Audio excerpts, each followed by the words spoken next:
semuanya, sebelumnya perkenalkan nama saya Angelika dengan NPM 234120552 dari kelas akuntansi 23A. Pada video kali ini saya akan mempresentasikan materi dengan judul Karakteristik of Management Control System atau karakteristik sistem pengendalian manajemen.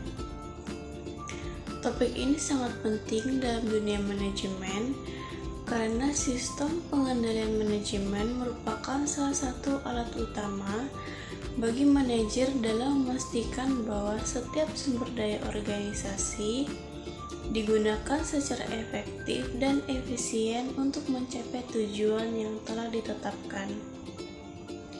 Dalam presentasi ini, saya akan menjelaskan mulai dari pengertian manajemen kontrol sistem, kemudian membahas karakteristik utama secara rinci, dan terakhir saya akan menutup dengan kesimpulan mengenai pentingnya penerapan sistem ini dalam organisasi.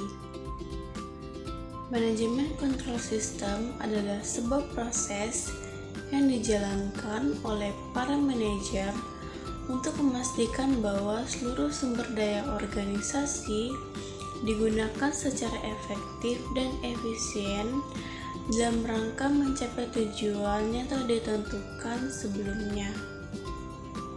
Secara sederhana, sistem ini merupakan upaya manajemen dalam mengarahkan seluruh kegiatan organisasi agar tetap berjalan sesuai rencana dan sasaran yang telah disusun. Misalnya, manajer akan memantau bagaimana anggaran digunakan, bagaimana kinerja karyawan berjalan, dan apakah hasil yang dicapai sudah sesuai dengan target yang ditetapkan. Melalui sistem pengendalian manajemen, pimpinan organisasi dapat menilai apakah strategi dan kebijakan yang ditetapkan berjalan dengan baik, serta dapat melakukan tindakan kolektif apabila terjadi penyimpangan atau ketidaksesuaian di lapangan. Jadi, sistem ini bukan hanya sekedar pengawas, tetapi juga berfungsi sebagai alat untuk memastikan seluruh bagian organisasi beroperasi secara optimal. Selanjutnya, karakteristik dari manajemen kontrol sistem. Secara umum, ada beberapa ciri penting yang menjadi dasar penerapan sistem ini di dalam suatu organisasi, yaitu yang pertama, organizational goal oriented. Artinya, sistem pengendalian manajemen selalu beroperasi pada pencapaian tujuan organisasi. Setiap proses, kebijakan, dan tindakan diarahkan untuk mendukung pencapaian visi dan misi perusahaan. Tanpa tujuan yang jelas, sistem pengendalian tidak akan memiliki arah yang pasti. Kemudian yang kedua, integrated with planning. Sistem ini terintegrasi dengan proses perencanaan organisasi. Perencanaan menemukan apa yang harus dicapai, sementara pengendalian memastikan pelaksanaan berjalan sesuai dengan rencana tersebut. Dengan kata lain, kedua fungsi ini saling melengkapi dan tidak dapat dipisahkan. Kemudian yang ketiga, relying on relevant and accurate information. Dalam penerapannya, sistem pengendalian harus didukung oleh informasi yang relevan, akurat, dan tepat waktu. Informasi inilah yang menjadi dasar bagi manajer untuk mengambil keputusan yang efektif serta melakukan evaluasi terhadap kinerja organisasi. Selanjutnya yang keempat ada having performance standard and benchmark.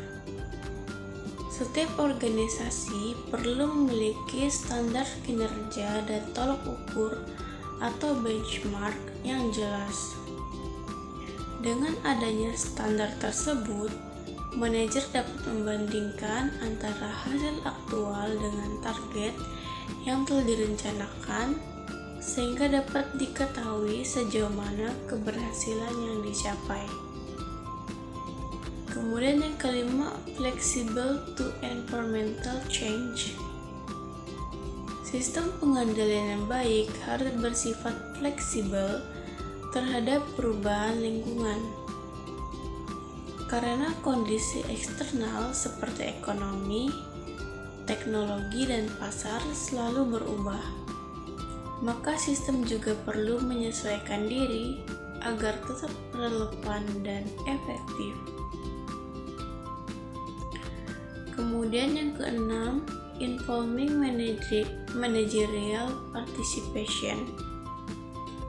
Dalam sistem ini, partisipasi dari para manajer dari berbagai tingkatan organisasi sangat diperlukan.